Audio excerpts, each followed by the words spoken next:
7 de la mañana, 40 minutos. El siguiente invitado no necesita presentación, está en las noticias casi todos los días. Y el organismo que preside también está en las noticias todos los días. No digamos aquí en la Red Noticias, platicamos mucho del Congreso de la República. Hoy llega el momento de platicar con Álvaro Arzú Escobar. Está buscando una diputación por el Partido Unionista y también actualmente es el presidente del Congreso de la República. Presidente, candidato, bienvenido, buenos días. Buenos días, muchas gracias por la invitación, es un gusto estar aquí. Bueno, recta final. Usted cierra la tanda de entrevistas que hemos tenido durante ya varios meses. Hemos escuchado de todo y hoy escucharemos la última propuesta, la suya para el legislativo, para una nueva legislatura. Así es. Y parto de una pregunta. ¿Cuántos años tiene usted? Tengo 34 años. 34 años, o sea que usted puede ser catalogado dentro del grupo de jóvenes políticos, si lo podemos llamar de esa manera. Bueno, digamos que por edad quizás sí. Diga que sí porque yo tengo 35, entonces... No, usted sí está viejo. Nos vamos por esa línea. Rápidamente, voy a activar para nuestros oyentes el 5858-1061 en nuestra línea WhatsApp. Ustedes también van a poder hacer sus preguntas. Y parto con esta pregunta. ¿Cómo garantizar que su siguiente gestión usted va a lograr, y lo pregunto de esa manera, si llegara a la presidencia del Congreso y lo volvieran a favorecer con ese reconocimiento sus compañeros diputados, ¿cómo garantizaría usted que una agenda legislativa avance con mayor celeridad y no que pase lo que, por ejemplo, pasó en este primer semestre del año? Bueno, es que tenemos que entender que son momentos distintos. Este primer semestre del año coincidió con la campaña electoral. Recordemos que antes las elecciones eran en septiembre. Eso quiere decir que la campaña electoral coincidía con la época de receso del Congreso. Pero ahora, como cambiamos las elecciones, la fecha de las elecciones para junio, entonces coincide con el primer periodo de sesiones ordinarias. Y quizá por eso se sintió que había más ausencia de diputados, que la agenda avanzó más lentamente. Pero recordemos también algo, en algún momento del año llegamos a tener hasta 4 interpelaciones al mismo tiempo. Comenzando por la del ministro de Desarrollo Social, que comenzó creo que en noviembre del año pasado y no ha terminado. Entonces la agenda legislativa se vio más lenta por las elecciones y por las interpelaciones. Ahora, usted prometió una agenda de reactivación económica. Así es. ¿Qué tan mal vamos en esa agenda de reactivación económica? No, yo creo que vamos muy bien. El año pasado nos fue bastante bien con las leyes que logramos aprobar. Recuerden ustedes que aprobamos la ley de garantías mobiliarias, de factoraje, la ley de fortalecimiento del emprendimiento, la ley de turismo interno. Logramos hacer la expropiación de la circunvalación a Chimaltenango, que es una ley económica al final, porque lo que hace es darle acceso a más de casi la mitad de la población, ahora le da la vuelta a Chimaltenango y no tiene que perder 2 horas de sus vidas atravesando la cabecera departamental. Aprobamos un presupuesto después de que no se había aprobado el año anterior. Es decir, se avanzó bastante en ese sentido. Y este año también avanzamos un poco en la agenda de reactivación económica con la ley del café. Si ustedes recuerdan, es una ley que incentiva a los caficultores, les da la oportunidad de recibir ayuda, sobre todo cuando los precios internacionales del café están tan malos. Entonces hemos ido avanzando. Obviamente uno siempre quisiera avanzar más y quisiera aprobar más cosas, pero tenemos que también entender la realidad de la situación, pero estoy satisfecho con lo que se avanzó. ¿Cuál es el plan para el segundo semestre del año, ya cuando haya pasado la primera vuelta y quede configurado un nuevo Congreso? Bueno, yo creo que el segundo semestre va a estar dominado por la elección de los magistrados a la Corte Suprema de Justicia y las salas de apelación. Esa elección la tenemos que hacer más o menos por ahí de septiembre, así es que yo calculo que de agosto y septiembre se nos va a ir el tiempo en esa elección, que es algo muy importante que tenemos que hacer como Congreso, y después viene ya la discusión del presupuesto, y es importante este presupuesto porque es el que va a utilizar el nuevo gobierno el próximo año. Entonces digamos que la discusión de ese presupuesto se le tiene que agregar un ingrediente nuevo, que es que quien resulte electo, el presidente electo, pues va a tener que sentarse a la mesa también él a proponer cuáles son sus prioridades para el otro año, y el Congreso tendrá que tomar en consideración las propuestas del presidente electo. ¿Qué opinión le merece que el candidato a la presidencia, Roberto Arzú, ha colocado su fotografía en una pancarta que ha estado en el Congreso de la República, argumentando que usted no ha querido apoyar una ley para bajar los precios de los medicamentos? Bueno, lo que le puedo decir de esa ley es que nosotros recibimos un dictamen técnico por parte del Ministerio de Salud, me lo hicieron llegar a mi despacho, en donde hacen una serie de argumentaciones en contra de esa iniciativa de ley y literalmente al final, en el último párrafo, dicen le damos dictamen desfavorable a la iniciativa de ley porque puede causar daños a la salud de los guatemaltecos. Entonces, cuando a mí un Ministerio de Salud me entrega un dictamen así de contundente, pues yo no soy un irresponsable, yo no me voy a poner a convocar sesiones extraordinarias para aprobar una iniciativa de urgencia nacional cuando el Ministerio de Salud me está diciendo que según el dictamen técnico de ellos es dañino a la salud de los guatemaltecos. Entonces, por eso es que no lo hicimos y porque no nos vamos a prestar tampoco a espectáculos electorales como que si el Congreso fuera un circo o fuera un show en donde cualquiera puede llegar ahí a decir o hacer lo que se le da la gana. Al final nosotros tratamos de actuar de la forma más responsable posible y no jugar con ese tipo de cosas. Roberto Arzú me dijo que le quería mucho porque era su hermano y que tenían pues una relación fluida. Pablo Duarte me dijo todo lo contrario cuando vino a entrevista. Ahora dígamelo usted, ¿tienen o no una relación fluida? ¿Cómo es su relación? Mire, yo de mis relaciones familiares no voy a hablar en público porque eso es un asunto privado. De lo que sí le puedo hablar es de la relación política.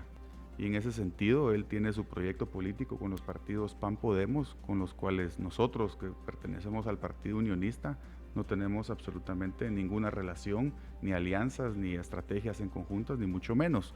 El Partido Unionista es el partido que fundó mi padre, es el partido que lo llevó 4 veces a ganar la alcaldía de la Ciudad de Guatemala y es el partido al que perteneció hasta el último día de su vida. Y es el partido del cual yo soy secretario general, por lo tanto a mí el proyecto político que me interesa y que yo apoyo es el proyecto político del Partido Unionista. Usted como secretario general, ¿cómo tomó la noticia de que otra agrupación diga no vamos a postular candidato a alcalde, vamos a apoyar al de otro partido? Y eso lo hizo PAN Podemos apoyando a Ricardo Quiñones. Sí, pero como le digo, nosotros no tenemos relación alguna con ellos, ni con ninguno de sus candidatos, ni con ninguno de sus partidos.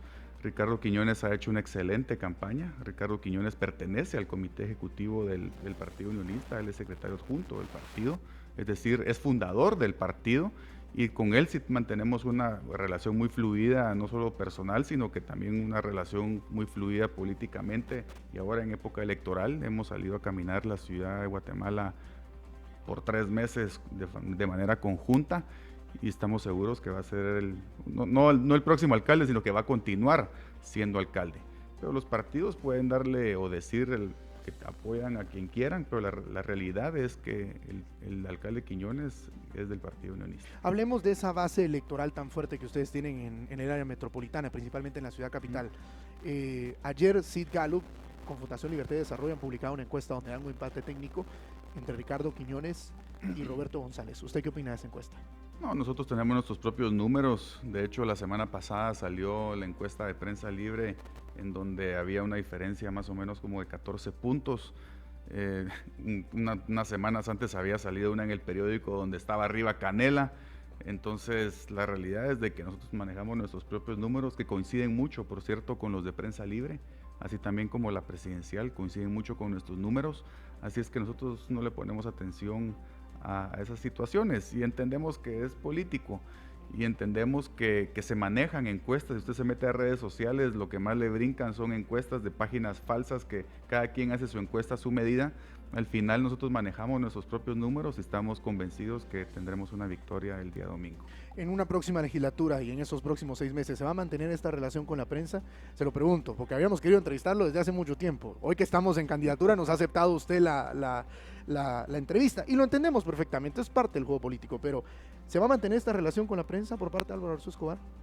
Mire, hay que ver. Lo que sucede es que como presidente del Congreso muchas veces los medios tratan de que el presidente sea el que hable sobre todos los temas que suceden en el Congreso. Y eso, yo no estoy muy de acuerdo con eso, porque muchas veces me preguntan de temas que no tienen que ver conmigo, sino que tienen que ver con otro diputado, y lo correcto es que ese diputado sea el que opine sobre esos temas, porque yo no soy el vocero del Congreso de la República. Quizá en épocas anteriores los presidentes sí actuaban como los voceros del Congreso, pero mi estrategia es yo no ser el vocero del Congreso. Yo respondo por las cosas que yo hago y las cosas que yo digo, pero no debo responder por las cosas que alguien más hace. Y por el otro lado, Digamos, no tengo ningún problema con venir a entrevistas, digamos, noticiosas. Lo que sí trato es de no ver o escuchar o leer opiniones. Y lo hago porque no quiero sentir la presión de la opinión de alguien más en un medio. Es decir, yo tengo la forma de saber más o menos qué es lo que la población está pensando, o qué es lo que quieren o qué es lo que no quieren. Pero no me gusta sentirme influenciado por las opiniones de comentaristas o analistas políticos que son expertos en todo, por cierto, y que la verdad es que mejor deberían de ellos gobernar el país porque tienen solución absolutamente a todo, pero solo lo hacen y lo dicen desde una cámara o desde un micrófono. Entonces yo no me gusta la idea de sentirme presionado por esa gente, me gusta tomar mis decisiones después de hacer un análisis propio. Pero eso no quiere decir de que uno no escuche opiniones o comentarios o que alguien le haga un análisis o un informe, y por supuesto que sí, pero no presión mediática. Nunca se me va a olvidar esta frase de su señor padre, que en paz descanse. ¿A la prensa se le pega o se le paga? ¿Usted está de acuerdo con ese concepto? No, yo no voy a opinar sobre las frases de mi padre. Lo que sí le puedo decir es que hay medios que son serios y responsables y hay medios que no lo son. Hay periodistas que son serios y responsables y hay periodistas que no lo son. Y entonces yo creo que depende de quién estemos hablando. Bueno, preguntas a través del WhatsApp, porque al final ellos son los que votan por usted. Dice esta pregunta para el presidente del Congreso: ¿por qué no le dan más atención a leyes importantes como lo es la ley de competencia económica? Está engavetada desde hace mucho tiempo. Bueno, mire, lo que sucede es que en el Congreso hay todo tipo de leyes importantes. Podrá venir alguien a decirme, mire, hay una ley importante en temas de salud, de educación o de seguridad, y cada quien tiene su propia prioridad. Lo que nosotros hacemos en el Congreso es tratar de hacer una agenda legislativa en donde se vean representadas la mayor cantidad de temas o leyes, pero no siempre se va a poder ver todo representado. La ley de competencia es una ley que efectivamente yo estuve agendando por muchísimo tiempo. Estuvo en la agenda legislativa y estuvo en discusión.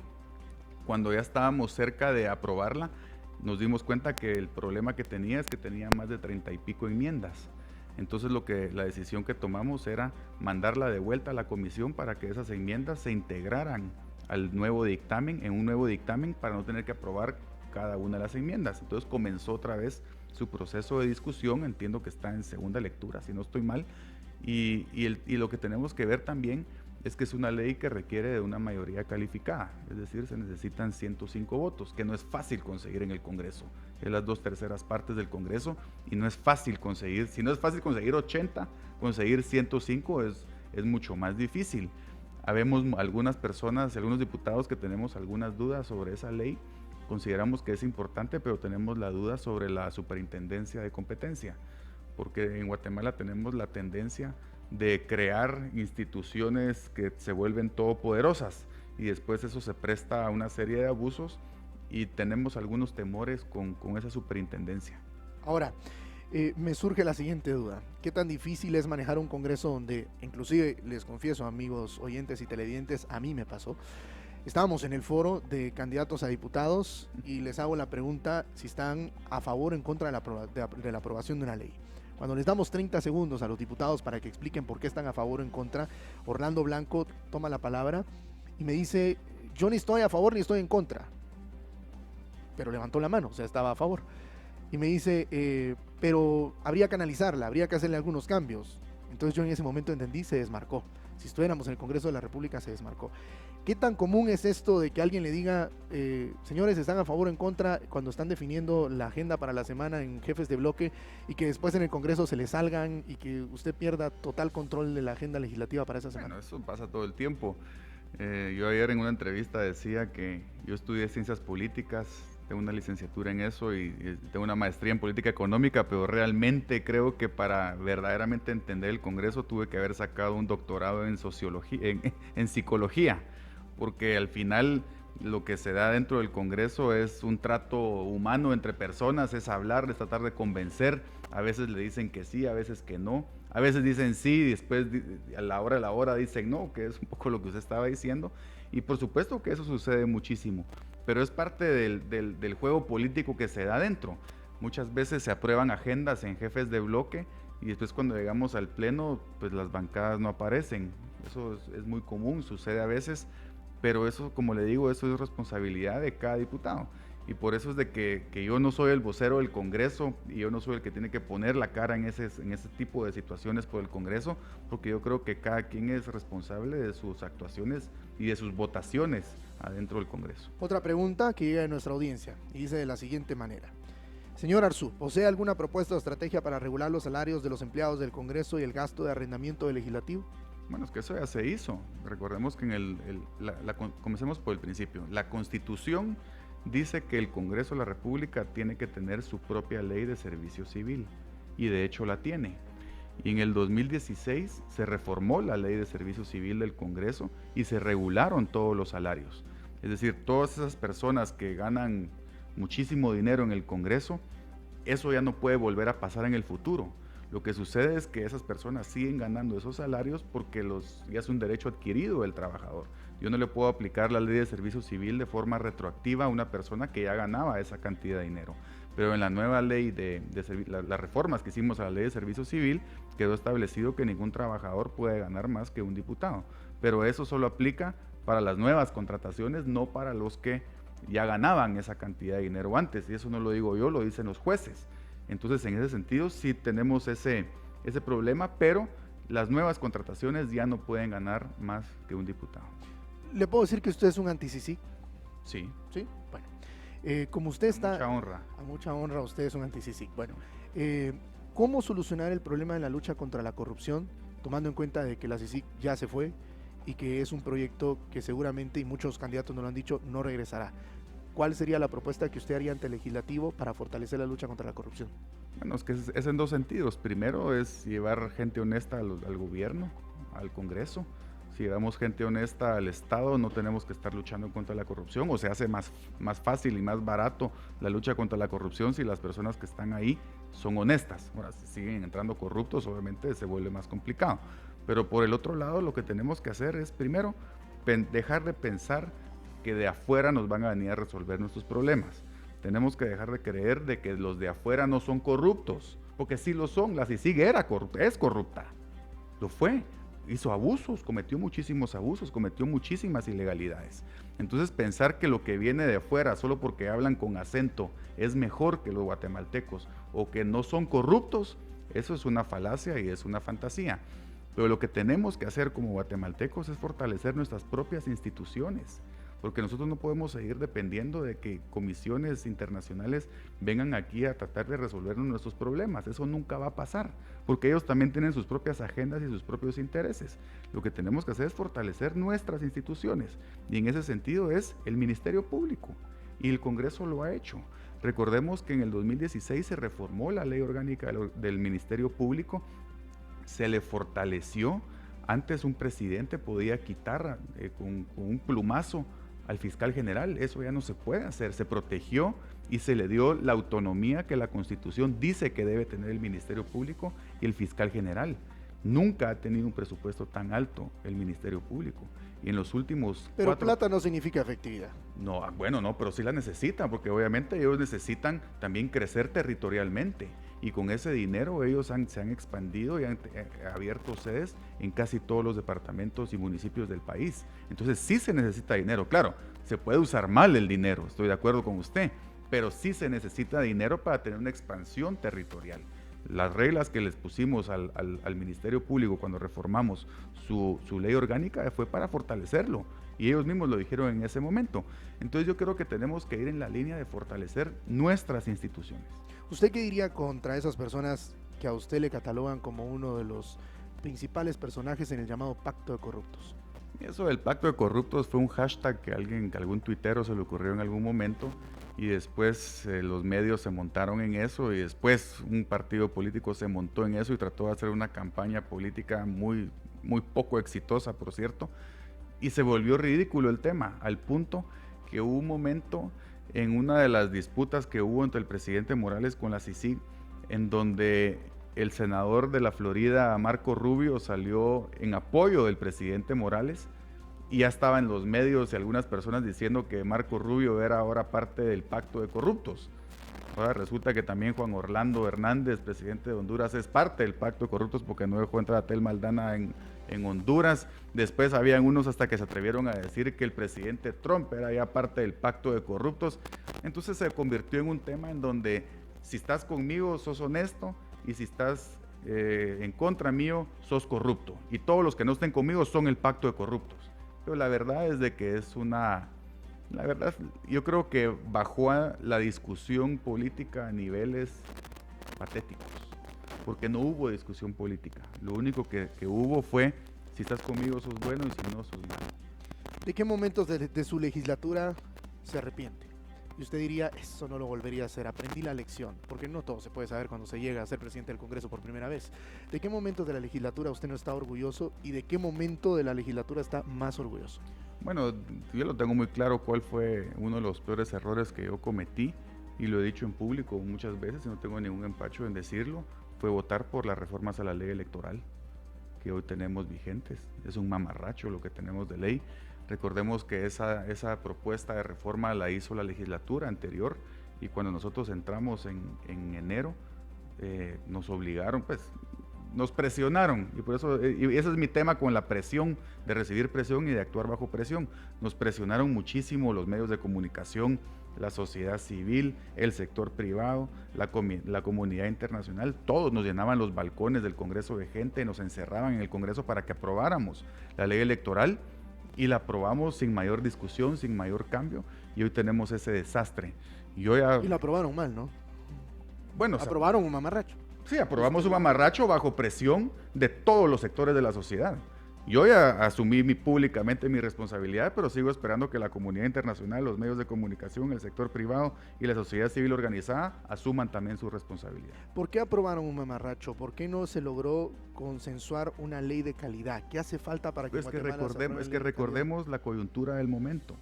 Veníamos de todo lo que sucedió en el 2015, en donde habían unas exigencias de la plaza, todos los medios de comunicación estaban montados en el tema, todo la CICIG, el Ministerio Público amenazaba a diputados que si no votaban a favor de tal cosa los iban a meter al bote. Es una realidad. Perdón que lo interrumpa, porque el tiempo es corto, pero quiero explicar mejor mi pregunta para que vayamos a lo que realmente quiero saber. Escuchamos mucho que en el Congreso de la República hay leyes que se presentan que son la palabra que usted ha utilizado, no sirven, un mamarracho, ¿sí? Y es muy común y lo hemos criticado muchas veces aquí. Desde iniciativas de ley que están mal redactadas, mal consensuadas, todo. ¿Cómo evitar de que este tipo de leyes avancen en el Congreso de la República y que en cambio se empiecen a aprobar leyes de calidad? Quitemos de lado la ley electoral y de partidos políticos, tal vez el ejemplo fue muy puntual, pero en general, ¿cómo podemos mejorar ese trabajo? Mire, nunca se va a aprobar una ley perfecta, eso tenemos que estar claros, esa no existe. Incluso lo que para usted puede considerarse bueno, para mí es malo. Hay personas que defienden la ley electoral, yo la critico, creo que es mala. Hay personas que la defienden, entonces depende también del punto de vista y de la opinión personal de cada quien. Yo siempre digo que las leyes son como un vaso de agua que está lleno hasta la mitad. ¿Por qué? Porque para usted la puede ver mitad lleno, yo lo puedo ver mitad vacío. Depende de mi opinión. Y esa es parte del problema de los congresos en general, de que nunca nada de lo que salga ahí va a ser del total agrado del 100%. Cada quien tiene su opinión de que esta ley tuvo que haber tenido mejor esto, se pudo haber mejorado, ¿por qué le quitaron esto? Es decir, cada quien tiene su propia opinión. Ahora, hay leyes de leyes y hay unas que efectivamente salen mal, pero hay todo un proceso que se lleva, y esa es la importancia de, por ejemplo, esta ley que usted me mencionaba de las medicinas. Se pretendía que se aprobara sin discusión y de urgencia nacional. Así es como se hacen los mamarrachos. Y por eso es de que en parte tampoco lo hicimos así, porque es importante que las leyes lleven su debido proceso. Hay momentos en donde sí se pueden aprobar de urgencia nacional. En el momento de un desastre natural, por ejemplo, se pueden aprobar cosas de urgencia nacional, pero no en una época electoral, a una semana de las elecciones, vamos a aprobar de urgencia nacional una iniciativa que nadie ha discutido. Eso sí es irresponsable. Una pregunta de la audiencia: ¿por qué no sancionar a los diputados que faltan por hacer campaña, sino que se les paga para eso, con mis impuestos? Dice el oyente. Bueno, lo que sucede es que en algunas ocasiones mandan sus excusas, en otras ocasiones llegan un ratito y se van, pero sí estuvieron presentes. Hay diferentes casos. Pero yo creo que aquí el tema de fondo es volver a cambiar la fecha de las elecciones para que, por otros problemas que hay, pero sobre todo para que no caiga la campaña en época de sesiones ordinarias. Hay un tema que le preguntan a usted de su propuesta. ¿Por qué cree que es importante la ley de ONG y cómo encaja en su propuesta de reactivación económica? ¿Qué piensa de la campaña negra que los de Creo hacen, se burlan de la muerte de su papá y atacan a su mamá? Bueno, la ley de ONGs es una ley que yo he impulsado muchísimo. Es una ley que considero que es importantísima para el país. Las ONGs, hay ONGs muy buenas que trabajan muy bien y ayudan mucho a Guatemala, pero también hay otras ONGs muy malas que se dedican a hacer política y a sabotear el desarrollo económico de nuestro país. Lo que nosotros pretendemos con esas reformas a la ley es simple y sencillamente saber de dónde viene el dinero, cuánto viene y para qué viene. Es muy sencillo. Solo queremos saber qué país está dando dinero, para qué lo están usando y cuánto es. No entiendo por qué eso les causa tanta roncha. Y sobre todo, cuando ellos mismos, hay muchas ONGs que se dedican a fiscalizar al gobierno, al Estado, a las instituciones, que piden transparencia, piden fiscalización, pero se oponen a ser transparentes y se oponen a ser fiscalizados a ellos mismos. Entonces, honestamente no lo entiendo. Y ojalá logremos aprobar esa ley, es importantísima para el país. Misma pregunta que le he hecho a todos los diputados para mantener igualdad de condiciones. ¿Cuál es su principal propuesta? Si usted pudiera impulsar una sola iniciativa de ley en 4 años y que no la dejaría de lado, ¿cuál sería? Yo creo que en este momento es la ley de zonas francas, para serle honesto. Esa es una ley que yo traté de impulsar el año pasado, ya teníamos los votos y en el último momento hubo un dictamen de la SAT en donde decía que se perdía demasiado dinero en recaudación de impuestos y entonces se echaron atrás los diputados. Pero es una ley importantísima, es urgente esa ley porque hay muchas empresas que hoy funcionan en zonas francas que se están yendo del país. Eso genera desempleo, genera pérdida de inversiones y hay otras empresas que quieren venir a Guatemala pero no vienen porque no están claras las reglas. Entonces para mí la ley de zonas francas es un motor de desarrollo, es un motor de generación de inversión y de generación de empleo. ¿Cuál sería su propuesta para rescatar la imagen del Congreso? Yo lo que le diría a la gente es que más que juzgar al Congreso como institución, juzguen en lo individual a los diputados, porque al final cada quien es responsable de sus acciones. Yo no puedo responder ni ser responsable ni culpable de lo que hace alguien más. Y eso es un problema que se da mucho en Guatemala. Cuando se habla de la acción de algún diputado, se habla del Congreso. Si viene una comisión de trabajo y dictamina una ley, se dice el Congreso dictaminó una ley o el Congreso quiere aprobar tal cosa. Pero tenemos que aprender a individualizar entre los diputados. Hay diputados que trabajan mucho, hay otros diputados que no trabajan tanto, pero lo que tiene que hacer la población es individualizar quién está cumpliendo con su función y quién no. Y de esa manera vamos a ir rescatando la imagen de la institución en la medida en que vayamos individualizando la responsabilidad. Le pido que usted me ayude a individualizar desde su punto de vista. Dígame el nombre de un diputado que para usted trabaja mucho. No voy a hacer eso. No voy a meter. Usted me ha dicho. No, porque yo no estoy aquí para criticar a los otros diputados. Y como le digo, yo no soy el que tiene que poner el dedo, esa es la población. Yo no soy el que tiene que poner el dedo. Yo como presidente del Congreso soy el director de debates. Eso es lo que me corresponde a mí. Y también me corresponde administrar el Congreso como presidente de la Junta Directiva. Pero una de las cosas que efectivamente, y qué bueno que me hizo esa pregunta, que más me molesta a mí del Congreso es cuando los diputados critican al Congreso o se dedican a desprestigiar a los diputados, porque eso va en demérito de todos los diputados. Y por eso es que yo no me voy a prestar a eso. Nosotros hemos hecho y siempre hemos hecho campañas proactivas, propositivas, y eso de estar señalando quién trabaja más que otro, eso se lo dejo a los otros diputados. Bueno, a ver, por respeto a la audiencia lo voy a decir. Le iba a preguntar a Álvaro Escobar que me dijera el nombre del diputado que desde su punto de vista más trabajaba y desde su punto de vista quién era el que menos trabajaba, pero entiendo que no me lo va a contestar. No es mi lugar hacer eso. Bueno, a ver, vamos rápidamente al tema de las leyes que son polémicas. Ley de Reconciliación Nacional. ¿Usted vota a favor o en contra? A favor, yo soy de los mayores impulsores de esa ley. ¿Qué lo llevó a impulsar esa ley? La justicia, porque me molesta mucho y me duele mucho ver que en Guatemala se firmó la paz y a pesar de eso hubieron grupos y hubieron personas que siguieron lucrando de la guerra. La paz es mal negocio para muchas personas, no les genera dinero, pero lo que sí les genera dinero son los juicios, son las acusaciones, son los resarcimientos. Y yo estoy cansado de ver tanta injusticia, de ver personas que defendieron la soberanía del país, que defendieron la libertad y la independencia de nuestro país, verlos pudrirse en la cárcel y después ver a los que encabezaron o los comandantes de la guerrilla que asesinaron gente también, que fueron terroristas, que mantuvieron al país en una guerra de 36 años, poder ser candidatos presidenciales, poder ser diputados, ser galardonados con premios, se autodeclaran defensores de los derechos humanos. A mí esa injusticia me duele mucho y yo pienso que Guatemala tiene que ponerle un punto final a este tema y dejar de ver para atrás y ver para adelante. Pero no podemos avanzar hacia adelante si todas las miradas siempre nos obligan a seguir viendo para atrás. ¿Le hace falta gente joven al Congreso? Yo no creo que el problema del Congreso sea la edad de las personas. Hay jóvenes que hacen muy buen trabajo, hay jóvenes que no hacen muy buen trabajo, hay mujeres que hacen muy buen trabajo, hay mujeres que no lo hacen. Yo no creo que es un tema ni de género, ni de edad, ni de etnia. Yo pienso que es un tema de voluntad, que las personas que quieren trabajar, no importa si son hombres, mujeres, jóvenes o indígenas, lo pueden hacer perfectamente y lo pueden hacer bien. Si usted tuviera una nueva legislatura dentro de 4 años, nos volvemos a sentar en esta misma mesa y platicamos, y le hago la siguiente pregunta: ¿cómo quisiera usted que el guatemalteco le recordara a usted después de esa próxima legislatura si usted llegara a ser diputado? Bueno, yo creo que me gustaría que me recordaran como una persona que luchó. Digamos, en esta legislatura luchamos mucho en algunos temas de los cuales estoy muy orgulloso, fijamos posturas muy importantes. Me gustaría que me recordaran como una persona que cumplió con lo que ofreció. Me gustaría que me recordaran como una persona que impulsó leyes para el desarrollo económico del país, pero sobre todo creo que me recuerden como una persona que estaba preparada para ejercer el cargo y que lo hizo de la mejor forma posible.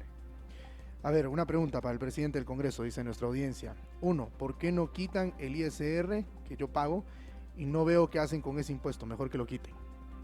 Bueno, porque me imagino que sale de una propuesta que en este momento está haciendo un candidato que está diciendo que quitarían el ISR. Sí, no, eso no va a pasar.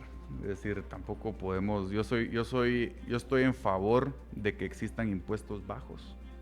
Estoy en contra de subir impuestos o de crear nuevos impuestos, pero eso tampoco quiere decir que podemos eliminar todos los impuestos, porque obviamente al final el Estado tiene que funcionar, el Estado tiene obligaciones y hay personas que tienen necesidades que el Estado debe cubrir. Entonces, no, yo no estaría de acuerdo con eliminar el ISR. Quizás se puede modificar en la forma en la que se cobra para hacer más eficiente el cobro y más eficiente la forma en la que se gasta o más transparente cómo se gasta, pero de eso a eliminarlo no estaría de acuerdo. ¿Cuál sería su propuesta como diputado del Congreso de la República para hacer más eficiente la discusión del presupuesto general de la Nación? Bueno, es que eso está dividido en etapas. Ahorita está la primera etapa que le corresponde al Ejecutivo, que recordemos que ellos son los que los ministros le mandan sus propuestas al Ministerio de Finanzas, ellos hacen lo que llaman el presupuesto abierto, donde se reúnan con diferentes instituciones para escuchar cuáles son las necesidades. Luego el Ministerio de Finanzas envía el proyecto de ley al Congreso de la República. Nosotros mandamos ese proyecto a la Comisión de Finanzas del Congreso, ahí es donde se elabora el dictamen final y luego pasa al Congreso, al Pleno del Congreso, donde ya es aprobado en su versión final. Entonces son varias etapas pero y todas son ¿Pero públicas. le parece un proceso eficiente? Pues que eso es constitucional, eso no depende de mí. No, eso no estoy diciendo que es eficiente, que sea constitucional. Bueno, pues que sí, porque tampoco puede ser a la ligera, es el presupuesto general de la nación. Pero cuando se hizo el ejercicio de presupuesto abierto, me llamó la atención una parte del ejercicio, y se lo cuestioné al ministro de Finanzas y no me supo responder. Pero le decía, ¿por qué no incluyen de una vez, aparte de los diputados de la Comisión de Finanzas, en la discusión del presupuesto abierto y adelantamos el camino y hacemos un presupuesto más técnico? Se quedó callado y nunca supo la respuesta. Bueno, no, yo creo que ahí lo que pasa es que, recordémonos, son dos organismos de Estado distintos y cada quien tiene su momento en los procesos y cada quien tiene sus tareas. Es decir, no podemos ponernos a mezclar todo porque entonces ahí sí se pierde la autonomía entre los organismos del Estado. Cada quien tiene su momento y las discusiones del Congreso se tienen que dar en el Congreso y las discusiones del Ejecutivo se dan en el Ejecutivo. Eso sí tiene que ser así, porque si no después existe precisamente lo que critican mucho de que un organismo le pueda dar órdenes al otro. Yo creo que ahí sí no hay que mezclar las funciones. Ahora, se lo preguntaba porque vamos a terminar el año con una situación difícil en la brecha fiscal. No lo han aceptado las autoridades, pero digamos que las previsiones por ahí van, 2.500 millones de quetzales. Esto vendría también de una discusión que se tuvo donde o el Ejecutivo no hizo bien su trabajo o el Congreso no revisó lo que estaba aprobando. ¿Usted, entiendo entonces, está de acuerdo con la metodología actual para la aprobación y presentación y formulación del presupuesto? Pero es que primero esa es la metodología que la ley dice que es. Comencemos por ahí. Segundo, es que es lo que le digo, cada organismo del Estado tiene su momento en la discusión del presupuesto. Eso es precisamente los contrapesos y contrapesos que existen en una república. Si nos ponemos a mezclar las funciones, entonces ahí ya no tiene ningún sentido tener una república. Precisamente la república lo que nos dice es divida los poderes. Y por eso hay 3 poderes. Y la relación entre los poderes debe de ser de pesos y contrapesos. El Ejecutivo trabaja una propuesta de presupuesto, pero al final es el Congreso quien determina si lo aprueba así o no, o si le hace cambios o no. Ese es un peso y eso es un contrapeso. ¿Cuánto personal trabaja con Álvaro Escobar? ¿Cuánto qué, perdón? Personal. Personal. En general. Asesores, secretarias, seguridad. Como 5 o 6 personas quizá. ¿Cuántas personas deberían estar asignadas a un congresista desde su punto de vista? Es que eso está en ley, es lo que le digo. La ley de servicio civil ordenó cuántas personas, y la ley orgánica del Congreso ordenó cuántas personas podían trabajar para un diputado. Pero es que eso puede estar en la ley, ¿qué es lo que usted cree? Bueno, pues yo le estoy diciendo lo que dice la ley. Hoy por hoy, antes los diputados podían tener 3 secretarias, 4 asesores y 15 asistentes. Hoy por hoy la ley le dice que solo un diputado puede tener un asesor, un asistente y una secretaria. ¿Y desde su punto de vista eso está bien? Sí, sí, está totalmente bien, me parece bien. Es que mire, no lo vean desde el punto de vista negativo. Los diputados necesitan asesores, quienes son especialistas en determinados temas, que los asesoren, que los apoyen a redactar iniciativas de ley. Eso es totalmente normal, pero está regulado. No es como la gente piensa. Antes tal vez era así, pero desde que se reguló, cada diputado tiene un límite de cuántas personas puede tener a su servicio. Rápidamente, el Congreso de la República enfrenta varios problemas con los diferentes poderes del Estado. ¿Cuál es el principal problema que usted cree se enfrenta en este momento en el Congreso de la República a nivel administrativo como organismo del Estado? ¿Y qué propuesta tendría usted para solucionarlo? A lo interno. A lo interno, o sea, a nivel de personal, a nivel de sindicatos, a nivel de pactos colectivos, a nivel de funcionamiento, presupuesto. ¿Qué problema es el problema más importante que nosotros hemos tenido la ventaja que hemos tenido muy buena relación con los sindicatos, en buena medida porque los hemos tratado con respeto. Y yo fui muy claro con ellos. Yo cuando les diga que algo se puede hacer, lo hacemos, y cuando les diga que no, es no.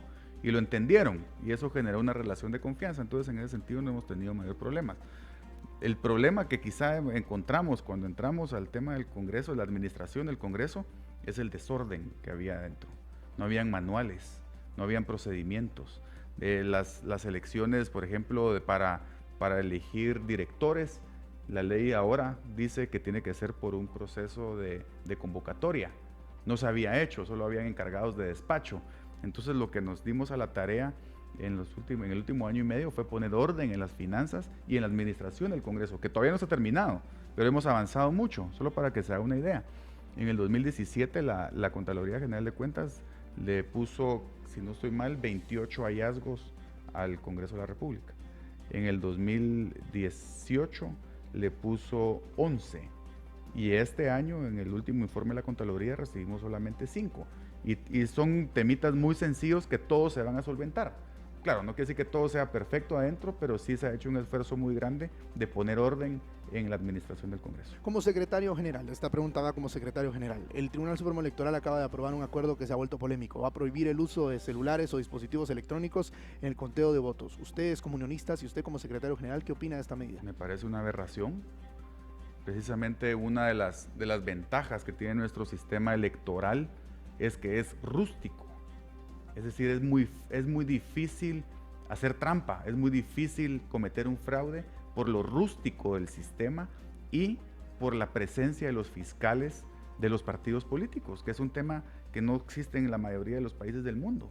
La potestad de tener personas del partido en cada mesa vigilando y siendo testigos de lo que sucede en las mesas electorales es una parte fundamental en la transparencia de nuestro proceso electoral. Y tratar de coartar ese derecho a tener fiscales prohibiéndoles los teléfonos, a mí solo me genera mala espina, honestamente. Espero que haya sido una tontera y no una mala intención. Y creo que van a tener que echar marcha atrás. Nosotros como partido le vamos a dar la orden a todos nuestros fiscales que no entreguen sus celulares, porque están en su derecho de tener su celular en presente, no para ir a tomar foto cómo vota la gente, eso estamos claros que no se puede, pero por supuesto que tienen el derecho de documentar el conteo de votos, de tomarle una fotografía al acta para mandarlos a los centros de conteo que cada partido asumo que tiene también, para que los números cuadren con los números finales del Tribunal Supremo Electoral. Bueno, vamos a la pausa. Estamos platicando con Álvaro Arzú Escobar. Cuando regresemos los últimos minutos de esta entrevista y vamos a cerrar la serie de entrevistas que teníamos preparados con candidatos, porque mañana termina la campaña, pero hoy para nosotros termina esta fase, este proceso que hemos seguido en la Red Noticias. Vamos a la pausa y regresamos con el cierre de esta entrevista.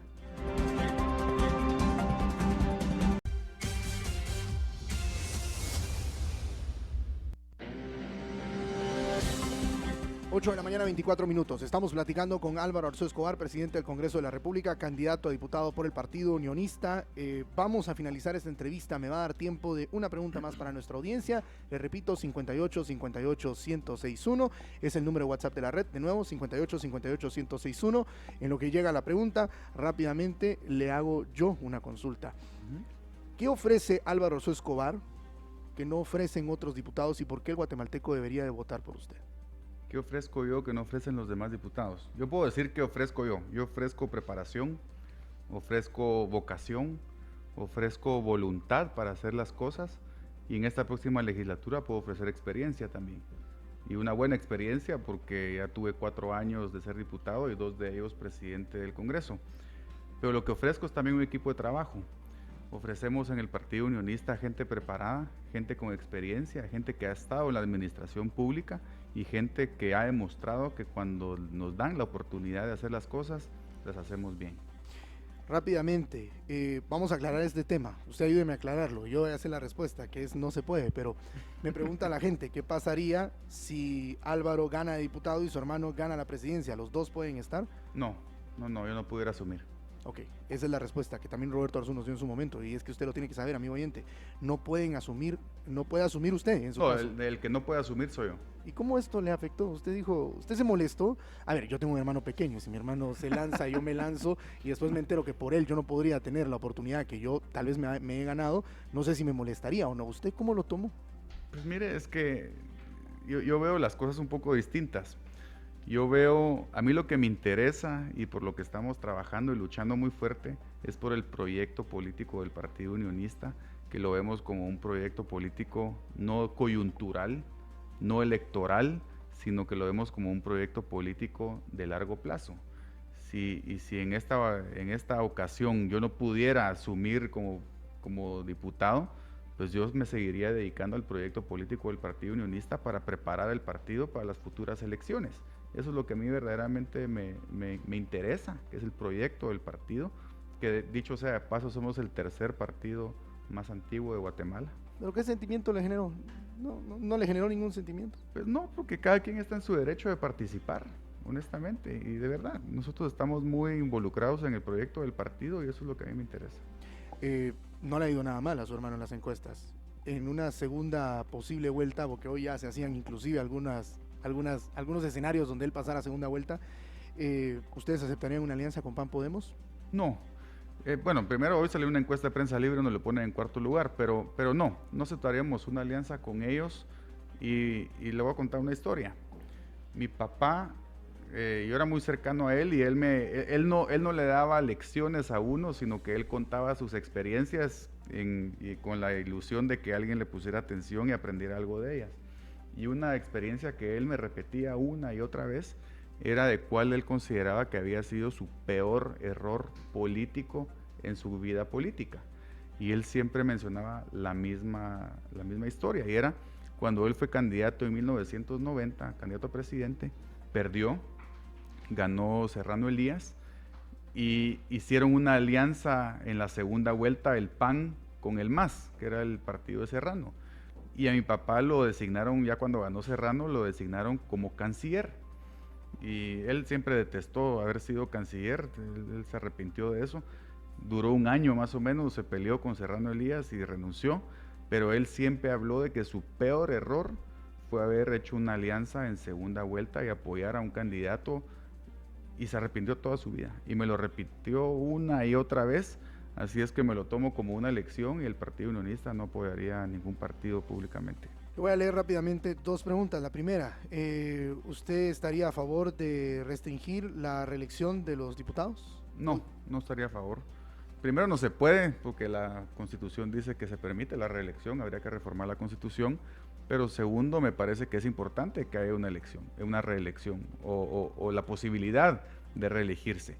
Y yo creo que los guatemaltecos aquí tienen que entender una cosa: para eso están las elecciones, para eso se hace un proceso electoral.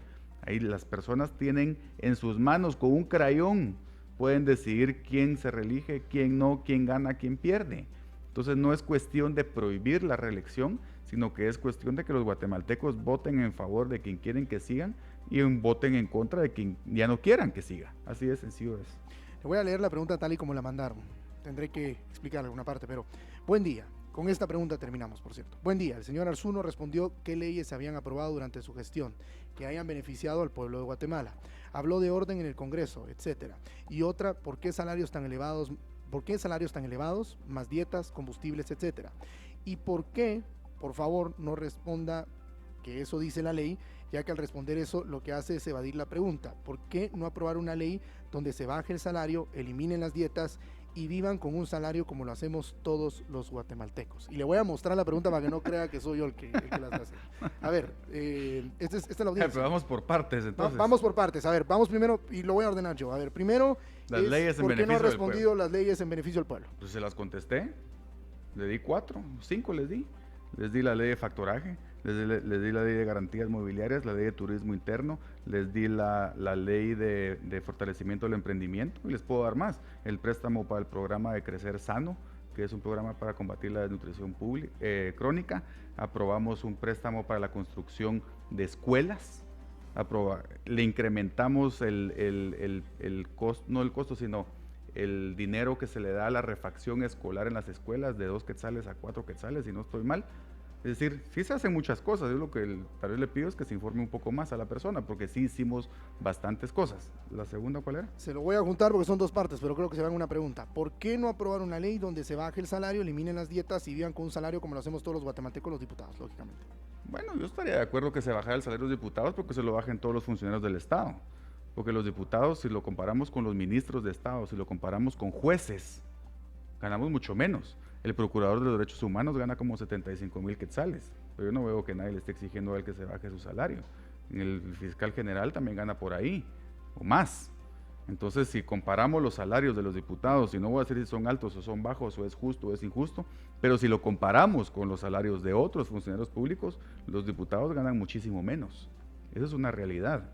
Ahora, si nos lo vamos a bajar, bajémonoslo todos, con muchísimo gusto. Pero dejemos de ver solo al Congreso, porque también hay otras instituciones que funcionan y trabajan en el país que no reciben la atención que recibe el Congreso de la República. Usted si va al Congreso, usted mira afuera de mi oficina, todos los periodistas y todos entran y salen, ahí están permanentemente buscando información, pidiendo información, y el Congreso es posiblemente la institución más fiscalizada del país, sin lugar a duda. Mediáticamente, jurídicamente, la Contraloría tiene una delegación permanente allá adentro, auditando todo lo que se hace en el Congreso de la República. Entonces yo creo que sería fácil decir, sí, bajémonoslo, porque es una propuesta populista en el sentido de que a la gente le va a caer bien que se baje el salario, pero seamos objetivos con el tema. No voy a decir si el salario es alto o es bajo, eso queda a criterio de cada quien, pero comparémoslo con los salarios que tienen los ministros de Estado, que tienen los jueces, que tienen los magistrados, que hasta jubilaciones tienen y se cobran pensiones. Nosotros no, ninguno. Miremos los salarios de los alcaldes, miremos los salarios del PDH, miremos el salario del contralor, del fiscal general, del director, del superintendente de la SAT, etcétera. Es decir, ¿cómo regulamos a nivel general, no solo los diputados, a nivel general? ¿Cómo se puede regular el tema de los salarios, de los beneficios que tienen los funcionarios públicos? Bueno, se pudiera hacer con una ley de servicio civil. No es fácil hacerlo, obviamente, habría mucha oposición de diferentes sectores, pero sí se pudiera hacer. Pero tenemos que entender algo, la ley de servicio civil solo puede aplicar del momento que se aprueba para adelante, no se puede aplicar retroactivamente, y eso es lo que le había mencionado al principio del programa con el tema del Congreso. ¿Por qué hay algunos funcionarios o trabajadores que siguen teniendo esos salarios tan altos? Porque no se les puede aplicar retroactivamente, sería ilegal, sería inconstitucional, se tienen que aplicar de aquí para adelante. ¿Cuesta mucho entrar a la ley de servicio civil? Sí, es muy complicado, es muy complejo, porque... ¿Dónde está lo complejo? Lo que pasa es de que hay diferentes criterios también de cómo debería de hacerse, es un poco como la ley de aguas, hay como 30 y pico de propuestas, todo el mundo dice que hay que aprobar la ley de aguas, pero nadie dice cuál. Lo mismo pasa un poco con la ley de servicio civil, hay varias que se han ingresado, es una ley bien compleja, de verdad, que no se puede tomar a la ligera, es como la ley de contrataciones, no se puede hacer algo parchado, se tiene que hacer algo muy integral, muy bien pensado, que yo sí creo que hemos dejado un poco en el tintero ese tema quizá. Bastante. Sí. En 30 segundos, la ley del servicio civil, ¿cuál sería su propuesta? Bueno, es que no le puedo resumir en 30 segundos una ley de servicio civil. El concepto, el espíritu principal. Que se aplique en temas de idoneidad, que se aplique en temas de capacidad, que se aplique en temas de experiencia a la hora de contratar. Es decir, no podemos contratar para digamos, un asesor en el MAGA a un dentista, pues, que tiene que ver una cosa con la otra. Es decir, fijar los criterios de que las personas que sean contratadas sean capacitadas y experimentadas para lo que se les va a contratar. Es decir, tiene que quedar muy claramente establecido esa función. Álvaro Escobar, gracias por acompañarnos esta mañana. Gracias. Bueno, hemos platicado con el presidente del Congreso y candidato a diputado por el Partido Unionista. Con esto cerramos esta fase de entrevistas. Espero le hayan servido para formar criterio de la decisión que usted va a tomar el próximo domingo. Que esto le haya servido como un ejercicio para usted conocer a las personas, no solo sus propuestas, sino la forma en la cual responden, en la cual actúan en las entrevistas. Dice mucho de las personas todo lo que nos han presentado, todos los candidatos. Desde las decisiones que toman al responder una pregunta, la forma en la que actúan ante la Cámara, todo habla en una candidatura. Vamos a la pausa. Cuando regresemos, el cierre del informativo.